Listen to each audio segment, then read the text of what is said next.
கள்ளக்குறிச்சியில் கள்ளச்சாராயம் குடிச்சு செத்ததும், காஷ்மீர் பகல்காமில் தீவிரவாதிகள் சுட்டு மக்கள் செத்ததும் ஒன்றா? அது எப்படி ஒன்றாகும்? கள்ளக்குறிச்சியில் இது உள்ளூர்காரன் சாராயத்து உள்ளூர்காரன் செத்துருக்கான். இதில் அரசு, அதாவது காவல்துறைகள் நிறைய பேர் அலட்சியமாக கண்டுக்காமல் இருந்திருக்காங்க. இது ஒரு லோக்கல் பிரச்சனை. ஆனால் காஷ்மீரில் நடந்தது அப்படியா?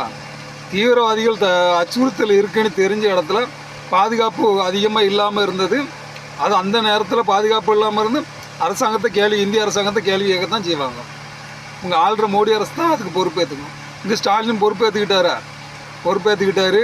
இனி நல்ல நடவடிக்கை எடுத்தாங்க, நஷ்டஈடு கொடுத்தாங்க, நல்ல உதவிகளும் செஞ்சாங்க அந்த மக்களுக்கு. அந்த ரெண்டு எப்படி முடிச்சு போடுறது எப்படி ஒன்றாகும்? அங்கே பாதுகாப்பு வழங்காமல் இருந்த ஒரு தவறு தானே. அப்போ அரசு பொறுப்பேற்றுக்கணும்ல, அதைத்தான் கேள்வி கேட்குறாங்க.